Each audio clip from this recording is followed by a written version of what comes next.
오늘 하나님 주신 말씀은 룻기 2장 1절부터 13절입니다. 나오미의 남편 엘리멜렉의 친족으로 유력한 자가 있으니 그의 이름은 보아스더라.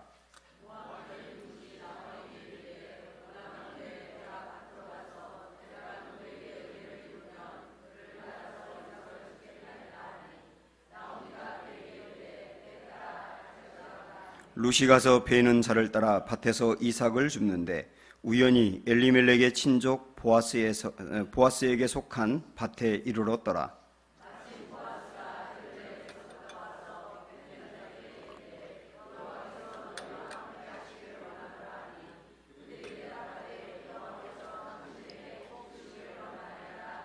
보아스가 베는 자들을 거느린 사환에게 이르되 이는 누구의 소녀냐 하니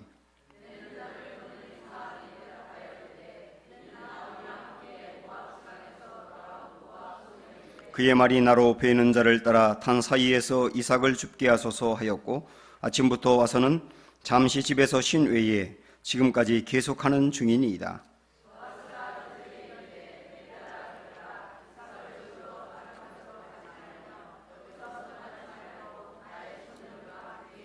그들이 베는 밭을 보고 그들을 따르라. 내가 그 소년들에게 명령하여 너를 건드리지 말라 하였느니라. 목이 마르거든 그릇에 가서 소년들이 길어온 것을 마실지니라 하는지라.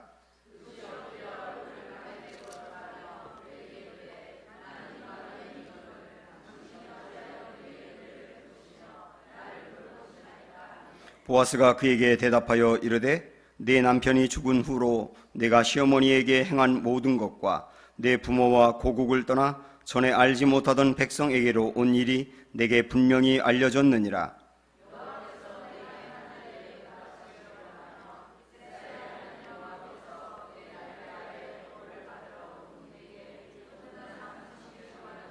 같이 읽습니다. 룻이 이르되 내 주여 내가 당신께 은혜 입기를 원하나이다. 나는 당신의 하녀 중에 하나와도 같이 못하오나 당신이 이 하녀를 위로하시고 마음을 기쁘게 하는 말씀을 하셨나이다 하니라. 아멘. 여러분, 제가 이거를 읽어드릴 테니까 어떻게 생각하시는지 한번 여러분 생각을 한번 마음에 품어보세요. 나의 인생은 내가 이끌어가는 것인가 아니면 하나님의 계획대로 되어지는가 라고 하는 이 질문입니다. 제가 목회하다 보니까 이런 질문을 많이 받게 되고요. 여러분도 고민을 하리라고 생각을 합니다. 만약에 내 인생이 내가 노력하여 이끌어가는 것이라고 한다면 인간의 책임이 중요하고 하나님의 계획대로 되어가는 것이라고 한다면 하나님의 주권이 중요합니다. 이걸 우리가 어떻게 바라봐야 되는가? 요셉 이야기로 말씀을 드리죠. 요셉은 10대 후반의 나이에 전혀 생각지도 않게 이집트의 종으로 팔려가게 됩니다. 거기서 10년 동안을 죽을 고생하면서 노예로 살았거든요. 그런데 또 전혀 생각지도 않게 27살쯤의 나이에 강간 미수범이라고 하는 말도 안 되는 죄목으로 감옥에 갇히게 돼요. 그곳에서 왕의 신하를 만나게 되고 그것이 계기가 되어서 일약 30살에 이집트의 국무총리가 됩니다. 전혀 꿈도 꾸지 않았던 일이에요. 어떤 분들은 요셉이 어릴 적부터 국무총리가 되기 위하여 늘 꿈을 꾸었다 그렇게 이야기하는데 그런 얘기는 성경에 전혀 안 나옵니다. 생각지도 않았던 길로 가게 된 거예요.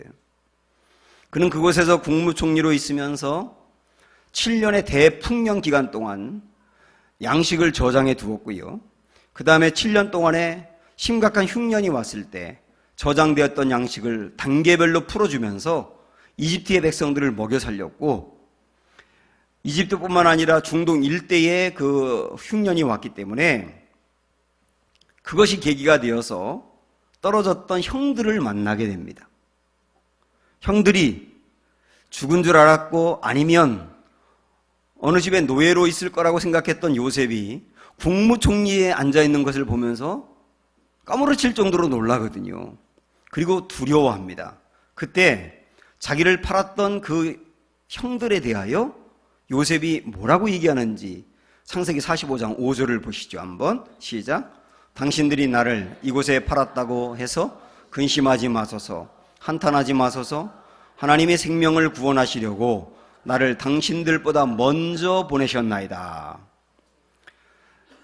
형들은 분명히 어떻게 생각을 하냐면 우리가 요셉을 팔았다고 생각을 해요.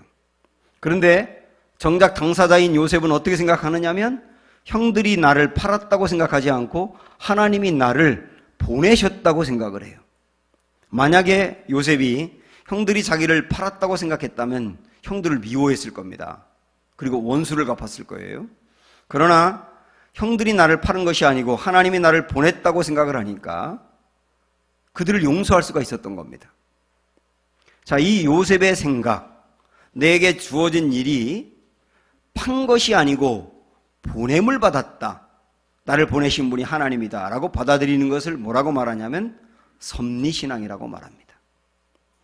섭리신앙이라고 했는데 이건 무슨 얘기냐면 나의 인생은 하나님의 계획에 의해 진행된다는 믿음이에요.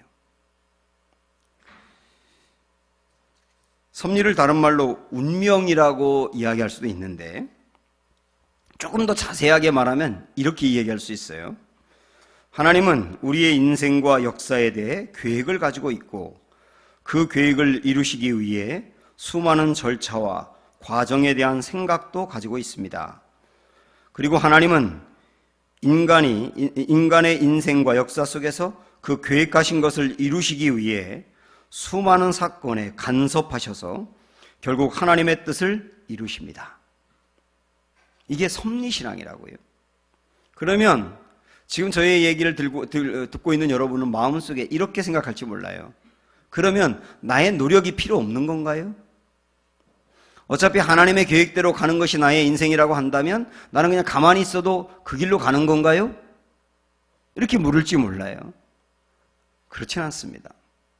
하나님이 계획한 곳으로 우리를 틀림없이 인도하시지만 그러나 우리가 매 순간마다 어떤 선택을 했고 어떤 노력을 했느냐에 따라서 하나님이 세우신 계획에 어느 정도 영향을 줍니다.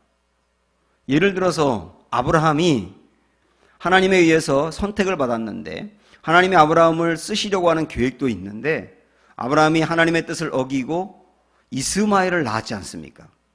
그 일로 인해서 13년 동안 하나님과 아브라함과의 관계가 단절되면서 결국 하나님이 아브라함을 쓰려고 했던 계획이 늦춰진단 말이죠.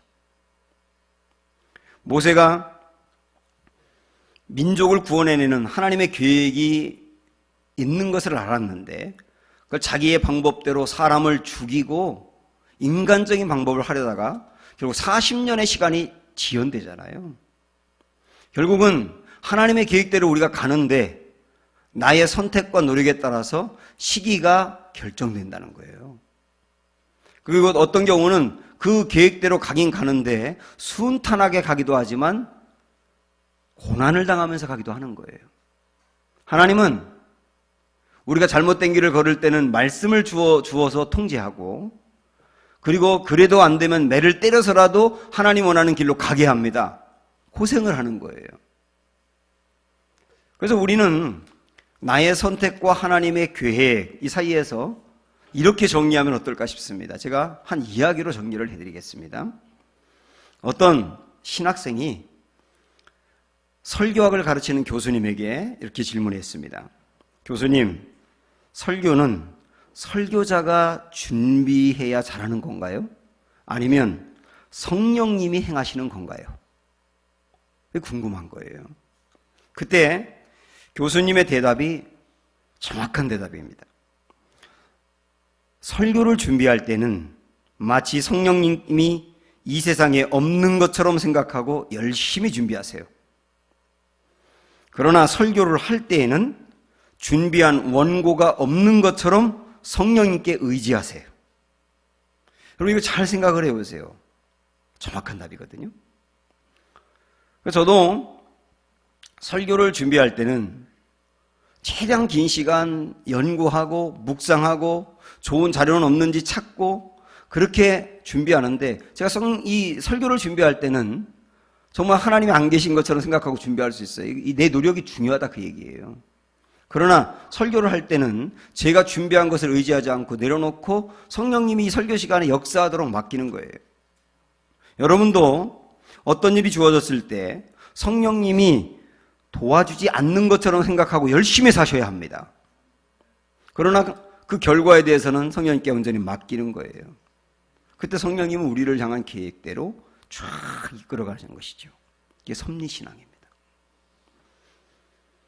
나오미와 룻이 베들레헴을 향해서 떠났어요. 그곳은 먹을 게 있다고 하는 이야기를 들었기 때문에.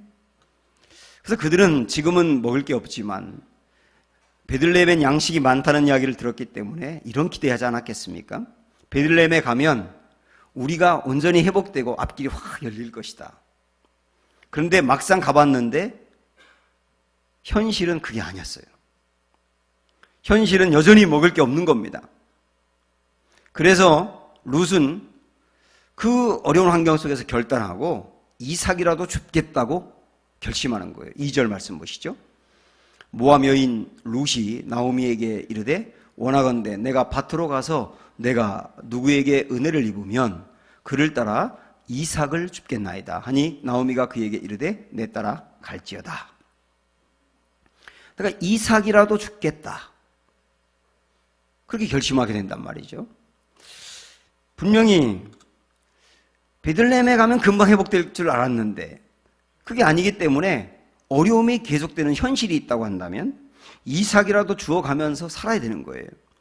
이스라엘은 일종의 사회 복지제도 같은 것으로 농사를 짓고 추수를 하게 되면 이삭을 줍지 않고 놔두라 그랬어요. 법적으로 그렇게 만들었습니다. 그래서 과부라든지 고아라든지 나그네 같은 사람들이 그 이삭을 주어서 연명할 수 있도록 해준 보장제도라고 보시면 됩니다. 그걸 알았던 룻은 이삭을 줍겠다는 겁니다.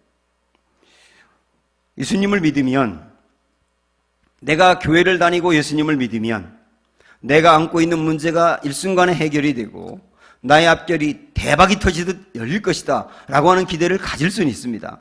그리고 어떤 분들은 예수님을 믿으면서 실제 그런 은혜를 경험하기도 합니다만은, 그러나 거의 대부분은 그렇지 않습니다. 예수님을 믿고 교회를 다닌다고 해서 내가 안고 있는 문제가 한순간에 다 해결되는 게 아니에요. 그래서 만약에 그런 생각을 가지고 교회를 다니면 실망해서 떠날 가능성도 많아요. 현실은 그렇지가 않아요. 그래서 진짜 어려울 때는 이삭이라도 주워가면서 버텨야 되는 겁니다. 룻이 젊은 여자고 또 애국 여자인데 이스라엘 땅에 와서 이삭이라도 줍는 것은 정말 부끄러운 일이고, 그리고 불편한 일이고 자존심이 상하는 일이에요. 그러나 그런 어려운 환경이면 내가 이삭이라도 하나를 더 주어서라도 먹고 살겠다는 의지가 필요하다는 겁니다. 제가 우리 교회 와서 부임하고 얼마 안 되어서 에스겔 16장에 설교를 드린 적이 있어요. 이런 얘기입니다. 어떤 한 엄마가 아이를 낳았는데 어찌된 일인지 그 아이를 배꼽줄도 자르지 않은 채로 버렸어요. 그래서 이 버려진 아이는 피투성이 상태예요. 하나님이 그 버려진 아이를 보고 다 죽어가고 있거든요. 간신히 숨만 쉬고 있거든요. 그때 이 아이에게 뭐라고 말씀하셨는지 에스겔 16장 6절 말씀 보시죠. 시작. 내가 내 곁으로 지나갈 때에 내가 피투성이가 되어 발짓하는 것을 보고 내게 이르기를 너는 피투성이라도 살아있으라. 다시 이르기를 너는 피투성이라도 살아있으라 하고, 이 말씀이거든요. 너는 피투성이라도 살아있으라. 지금 나의 현재의 환경과 상황이 피투성이 상태처럼 배꼽줄도 자리지 아니하고 버려진 아이처럼 형편없는 어려움이 있다 하더라도 이 상황에서 하나님이 우리에게 말씀하시는 것이 너는 피투성이 같다 하더라도 살아있으라. 그러면 하나님이 살리겠다는 거거든요. 저는 부목사로 서울에서 사역을 할 때 어떤 관계 문제로 인해서 정말로 힘들었던 적이 있습니다. 그래서 하루하루 버티는 게 어려웠고요. 그래서 제가 제 아내에게 러시아로 도망가자고, 도저히 난 못 살겠다고 그렇게 요청하기도 했어요. 그때 제 인생에 가장 어려웠던 시기입니다. 그렇게 하루하루 버티는 게 힘들 때 하나님이 제게 성감처럼 주신 말씀이 이 말씀이었어요. 너는 피투성이라도 살아라. 너는 피투성이라도 살아있어야 한다. 그러면 하나님이 살리겠다. 전 이 말씀 하나 붙들고 버텼어요. 그때 하나님이 그 상황에서도 결국은 회복시키며 저를 일으켜 가시며 길로 인도하시더라고요. 우리도 정말 보리 이삭이라도 주워가면서 연명해야 될 때가 있단 말이죠. 그렇게 어려운 순간이 지금 겪고 있는 분이 있을 수 있고 앞으로 우리에게 올 수도 있어요.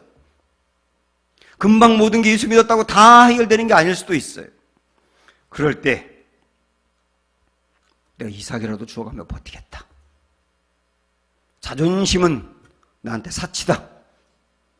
인생이라는 것은 이삭이라도 주워가면서 버텨야 될 만큼 숭고한 것이다 라고 붙들고 나아가는 게 피투성이라도 살아있는 것이며 이삭을 줍는 거거든요. 그러나 이삭을 줍는 것은 근본적인 해결이 아니에요. 언제까지나 계속 죽을 수도 없는 것이고 그 다음에 이삭을 주어서 두 사람이 세 끼를 먹고 살기도 어려운 것이고 무엇보다 보리 추수가 끝나고 나면 이삭도 죽을 수가 없잖아요. 그래서 이삭을 줍는 것은 당장 힘들고 어려울 때 버텨낼 수 있는 일이지만 하나님은 그대로 두시지 않습니다. 그 인생 속에 개입하셔서 섭리대로 이끌어 가시는 거예요. 어떻게 이끌어 가시는지 볼까요? 룻이 어머니에게 이삭이라도 죽겠다고 하고 갔는데 간 그 밭이 보아스의 밭이었습니다. 자, 우리 3절 말씀 보세요. 시작. 룻이 가서 베는 자를 따라 밭에서 이삭을 줍는데 우연히 엘리멜렉의 친족 보아스에게 속한 밭에 이르렀더라. 보아스라고 하는 사람과 이렇게 운명적으로 만나는 시작이거든요. 보아스의 밭에 가서 죽게 됐어요. 그런데 여기서 이 말씀에 룻이 보아스의 밭에 가서 이삭을 죽게 된 것을 뭐라고 표현해요? 우연이라고 표현해요. 정말 우연히 간 거예요. 밭이 많았거든요. 그 중에서 그 밭을 가고 싶어서 그냥 간 겁니다.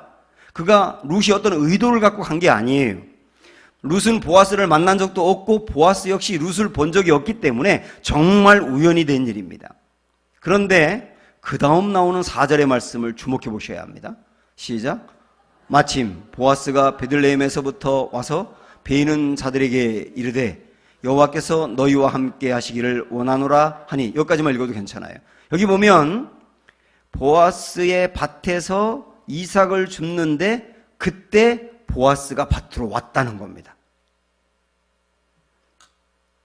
원래 보아스는 1절의 말씀 보면 유력한 사람이라고 표현하고 있거든요. 유력한 사람이라는 말은 부자란 뜻입니다. 그래서 보아스는 밭이 하나가 아닐 거예요. 밭이 굉장히 많았을 겁니다. 그래서 그 밭을 둘러보며 다니는데 그가 이 밭에, 룻이 이삭을 줍고 있는 이 밭에 왔는데 왔을 때 마침 룻이 있어서 만났다는 거예요. 그거를 성경에서는 중요하게 뭐라고 표현하냐면 마침이라고 표현합니다. 자, 여기 우연과 마침, 이게 오늘 우리 말씀의 제목이기도 하거든요. 가만히 생각을 해보면 이 보아스가 여러 밭이 있어요. 그 밭 중에 그 시간에 거기를 갔는데 그 시간에 룻이 이삭을 줍고 있었기 때문에 그것도 우연이에요. 룻이 밭에 가서 이삭을 줍다가 보아스 밭에 간 것도 우연이고, 보아스가 그 시간에 와서 룻을 만난 것도 사실 우연이에요. 다 우연인데 성경에서는 룻이 밭에 간 것은 우연이라고 말하지만 보아스가 그 시간에 거기 온 것은 마침이라고 말하는 거예요. 그래서 마침이 뭔지 아세요? 마침을 다르게 말하면 하나님의 계획대로예요. 하나님의 계획대로. 오늘 우리가 앞에서 말씀드린 얘기대로 한다면 섭리대로예요. 룻이 오늘 이삭을 주어야 되겠다. 어느 밭으로 가지? 하고 보이는 밭이 있어서 그 밭으로 갔을 때 하나님이 룻이 거기에 올 것을 미리 아셨기 때문에 보아스의 마음을 충동해서 그 밭으로 가게 했다는 거예요. 이게 마침입니다. 이거를 다르게 얘기하면 신적인 우발성이라고 말합니다.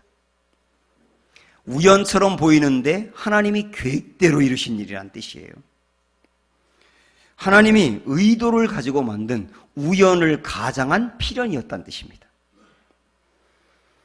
사람들이 볼 때는 우연이지만 하나님 편에서는 의도를 가지고 이 모든 상황을 움직여 가셨다는 겁니다. 이게 바로 섭리를 말하는 거예요. 제가 이 말씀을 준비하면서 지금까지 저의 인생에 아주 중요했던 그 순간들을 한번 정리를 해봤거든요. 그러다 보니까 저의 인생도 제가 계획하고 제가 원했던 대로 간 것이 아니고 상당히 달라진 인생이 많아요. 그리고 그때그때마다 우연히 이루어진 일들이 하나님의 계획대로 됐다는 확신을 갖게 됐어요. 그 중에 하나가 이겁니다. 저는 재수를 했어요. 저는 목회자가 되고 싶은 마음이 없었고 다른 길을 걷고 싶어서 재수를 했었어요. 재수하다가 제 마음이 자꾸 목회를 해야 되겠다라는 생각이 들어서 시험을 보고 난 다음에 저희 아버지에게 신학대학을 가겠다고 했어요. 저희 아버지는 제 형도 신학대를 다니고 있었기 때문에 저는 절대로 안 된다고 하나님 막으셨어요. 그래서 제가 등록을 해야 될 기간이 이제 얼마 안 남았기 때문에 일주일 동안 교회에서 작정하고 기도를 해야 되겠다 하고 밤마다 시골에 있는 교회에 가서 기도를 했습니다. 어느 날 제가 기도하고 밖으로 나오는데 생전 처음 어떤 대학생을 만나게 됐어요. 그 교회에서. 근데 알고 보니까 그 형인 카이스트를 다니고 있었어요. 근데 이 사람이 전국을 이렇게 여행을 하면서 배낭 여행하면서 조그만 교회, 시골 교회들을 둘러보고 있더라고요. 그때 저를 만나게 된 거예요. 저에게 왜 이 밤에 와서 기도했느냐고 물어봐서 제가 이 진로의 문제로 고민하고 있다고 얘기를 했거든요. 그때 그 형이 저에게 뭐라고 말하냐면 지금 한국 교회가 굉장히 어려우니까 좋은 목사님이 꼭 필요하다. 그러니까 저에게 꼭 신학대를 가서 좋은 목사님이 되라고 얘기하더라고요. 이게 얼마나 우연한 일입니까? 응? 아니 그 시간에 아는 사람도 아니고 생전 처음 보고 지금까지 본 적이 더 이상 없어요. 그분을 그곳에서 만나서 저에게 신학대학을 꼭 가라고 하는 말이 저에게는 정말 우연이었어요.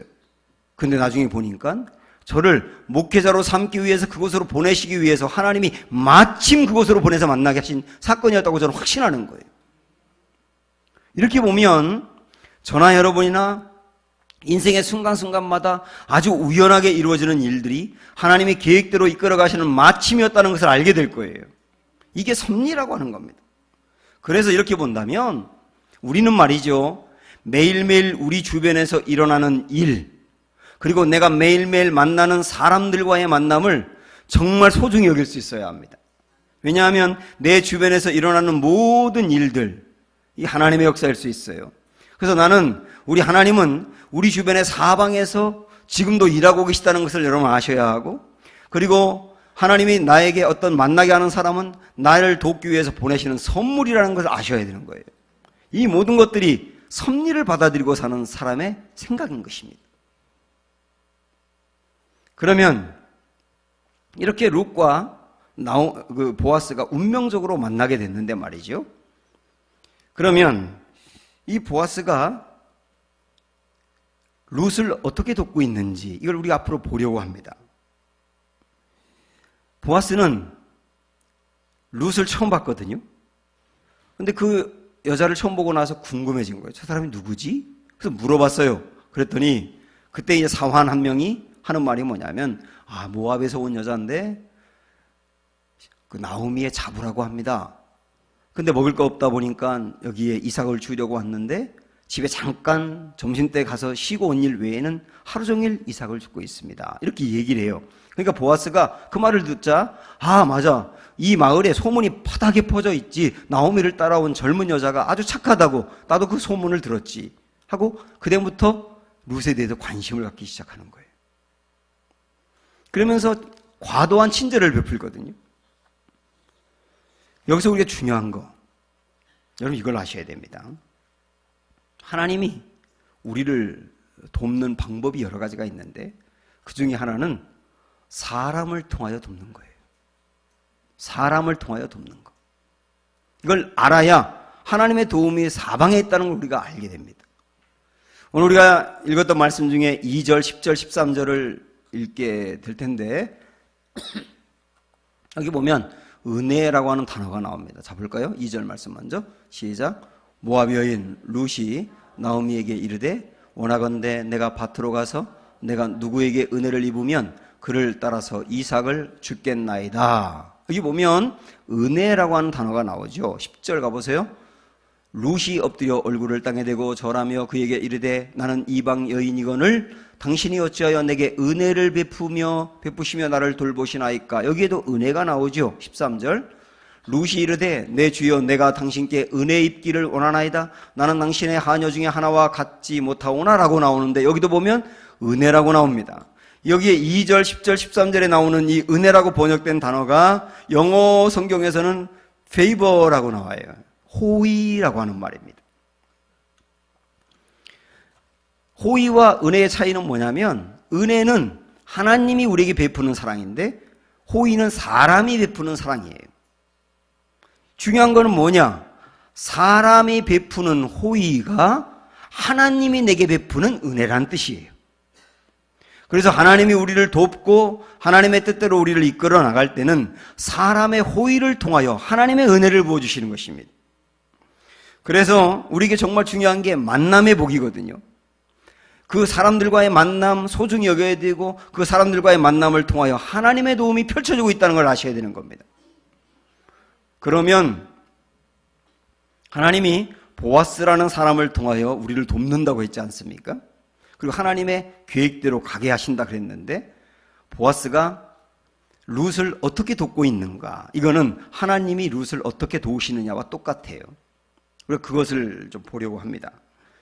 먼저 보아스가 룻을 보고 따라 이렇게 말을 해. 따라 이렇게 말합니다. 실제로 보아스는 룻보다 아버지뻘 되는 사람이었어요. 그리고 결혼도 이미 했던 것으로 보입니다. 교회 다니는 여자 권사님들이 이렇게 생각을 많이 하거든요. 내 딸이 보아스 같은 사람을 만나면 좋겠다.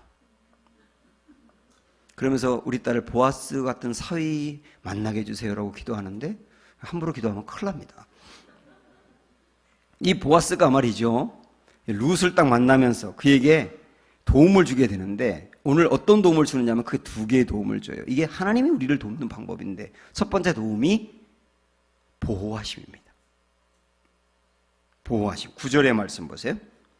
다시 시작. 그들이 베는 밭을 보고 그들을 따르라. 내가 그 소년들에게 명령하여 너를 건드리지 말라 하였느니라.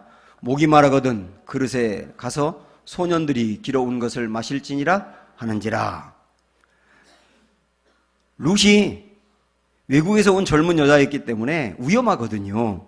그래서 보아스가 먼저 조치를 취해라 가지고 젊은 그 일하는 남자들한테 절대로 이 여자 건드리지 말라고. 그러면서 보호하고 필요한 것은 얼마든지 먹으라고 얘기해 주는 겁니다. 이게 뭐냐면 보호하는 사랑이에요. 많은 사람들이 그런 얘기 하죠. 우리 속담에도 그런 말이 있지만 공든 탑이 무너지랴. 내가 노력하고 수고해서 얻은 거는 없어지지 않는다는 얘기인데 실제 그렇던가요? 수많은 공든탑이 무너지더라고요. 내가 열심히 수고하고 애쓰고 노력했는데 사라지는 경우도 많고요. 죽겠다고 고생해가지고 돈을 벌었는데 쓰는 놈은 달라요. 그래서 정말 중요한 게 뭐냐면 하나님이 나를 보호해 주셔야 되는 거예요. 하나님이 나의 건강, 나의 가정, 우리 부부 관계, 나와 자녀들과의 관계, 우리 가정의 물질 보호해 주시지 않으면 안 되는 겁니다, 여러분. 그래서 시편 127편 1절에서 여러분 잘 알고 있는 이런 말씀하고 있잖아요. 시작. 여호와께서 집을 세우지 아니하시면 세우는 자의 수고가 헛되며 여호와께서 성을 지키지 아니하시면 파수꾼의 경성함이 허사로다.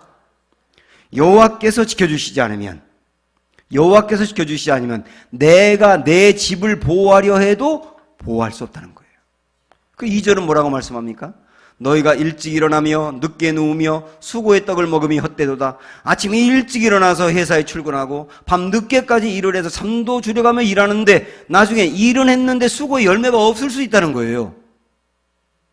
3절에서는 뭐라고 말합니까? 여호와께서 그 사랑하시는 자에게는 잠을 주시는도다. 잠을 준다는 말은 뭡니까? 평안함을 준다는 얘기예요.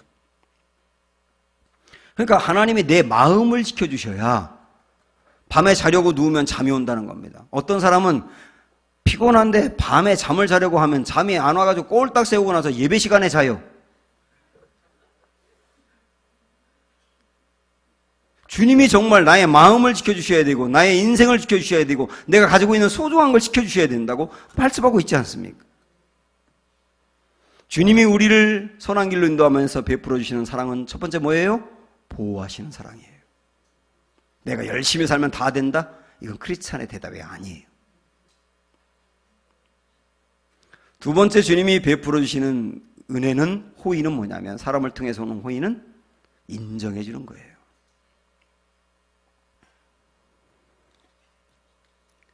제가 대전에서 목회를 할 때 교회 집사님 중에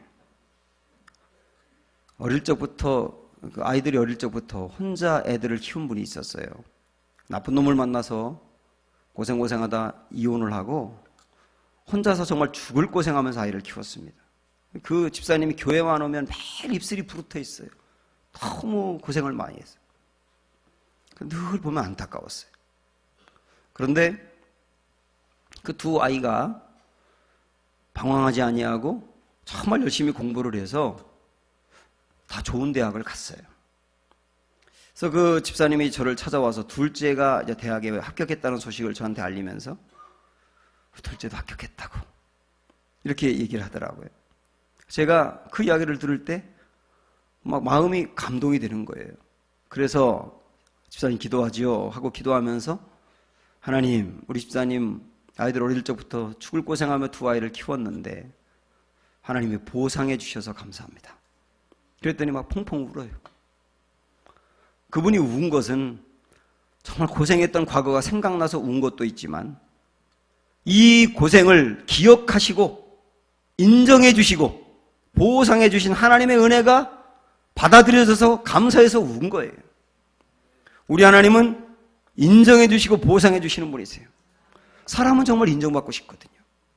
지금은 작고했지만 감신대학에 안성모라고 하는 교수님이 계셨는데 제가 그 교수님한테 들었던 얘기예요. 이분의 아버님이 돌아가셔가지고 하관식을 다 마치고 집으로 버스를 타고 오는데 어머니 옆에 앉았답니다. 그래서 어머니와 이런저런 대화를 나누는데 그 어머니가 하는 말이, 내가 네 아버지하고 54년을 살았다. 네 아버지는 참 자상하신 분이었어. 내가 부엌에서 밥을 하면 꼭 아궁이에 불을 떼주면서 도란도란 얘기했어. 좋은 분이었어. 근데 한 가지 네 아버지에 대해서 섭섭한 게 지금까지 내 마음에 있다. 그게 뭐예요? 그랬더니 이분이 시부모님을 평생토록 모시고 살았는데 고생을 많이 했는데 이 남편이 아내에게, 여보, 당신 셋째 며느리인데 시부모님 모시느라고 정말 고생했어. 그 한마디만 해주면 좋겠는데 끝내 한마디도 안 하고 돌아가셨다는 거예요. 그게 마음에 한으로 맺힌 거예요. 제가 그 얘기 들으면서 어떤 생각이 든지 아세요? 사람은 내가 고생한 것을 인정해주고 그리고 보상해주면 그것으로 다 풀린다는 거예요. 사람에겐 기본적으로 그 마음이 있는 겁니다.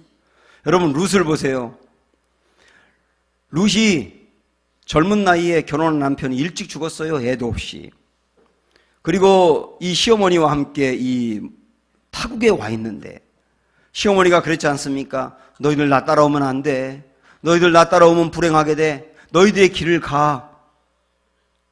너희들 다시 재가해서 가정을 이루면 되잖아. 그랬는데 첫째 며느리는 떠나갔지만 자기는 이 시어머니를 그냥 두고 갈 수가 없었던 거예요. 이 늙은 시어머니를 두고 가면 이 시어머니는 무엇을 먹고 살고 어떻게 사나 그거 생각하니까 차마 떠날 수가 없었거든요. 그래서 따라왔는데 죽을 고생을 하는 거예요. 먹을 게 없어서 이삭을 죽고 살아야 돼요. 그 마음에 맺힌 한이 있지 않겠어요? 그런데 그것을 주님이 보상해 주는 거예요. 우리 한번 말씀을 보도록 하죠. 11절 시작. 보아스가 그에게 대답하여 가로되 내 남편이 죽은 후로 내가 시어머니에게 행한 모든 것과 내 부모와 고국을 떠나 전에 알지 못하던 백성에게로 온 일이 내게 분명히 알려졌느니라. 보아스가 그러는 거예요. 내가 내 시어머니에게 어떻게 했는지 이 마을 사람들 다 알고 있어. 룻은 사람들이 모르는 줄 알았는데 벌써 소문이 파다하게 퍼져서 다 알고 있다는 거예요. 다 알고 있다는 게 위로가 되는 거예요. 12절 보세요. 여호와께서 내 행한 일을 보답하시기를 원하며 이스라엘 하나님 여호와께서 그 날개 아래 보호를 받으러 온 내게 온전한 상 주시기를 원하노라 하면서 보아스가 룻에게 말하잖아요. 너 정말 고생 많이 했는데 하나님이 내게 보상해 주기를 원한다. 이렇게 축복하잖아요. 그러니까 그 말을 들은 룻이 13절에서 이렇게 기뻐합니다. 시작. 룻이 이르되 내 주여 내가 당신께 은혜 있기를 원하나이다. 나는 당신의 하녀 중에 하나와도 같지 못하오나 당신이 이 하녀를 위로하시고 마음을 기쁘게 하는 말씀을 하셨나이다. 제가 고생한 거 아시는군요. 사람들도 알아주는군요. 그럼 됐어요. 사랑하는 여러분, 정말 교회에서 열심히 봉사하는데 교회에서 봉사하는데 나이가 봉사하는 거 알아주지 못하고 때로는 그 봉사를 하다가 실족하고 그럴 때가 있잖아요. 섭섭하죠. 회사에서 내가 죽을 고생하며 일하는데 나를 진급시켜주지 아니하고 나를 무시하는 것 같고 알아주지 못한다고 생각할 때 정말 힘들잖아요.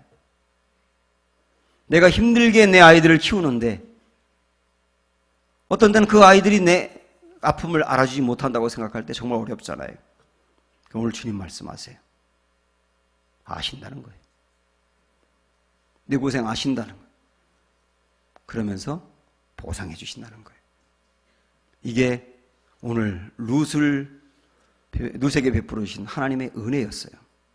사랑하는 여러분, 이 은혜 똑같이 나에게도 임한다 생각하시면서 다시 한번 벌떡 일어나시고 힘을 내시는 은혜가 있기를 주님의 이름으로 축원합니다.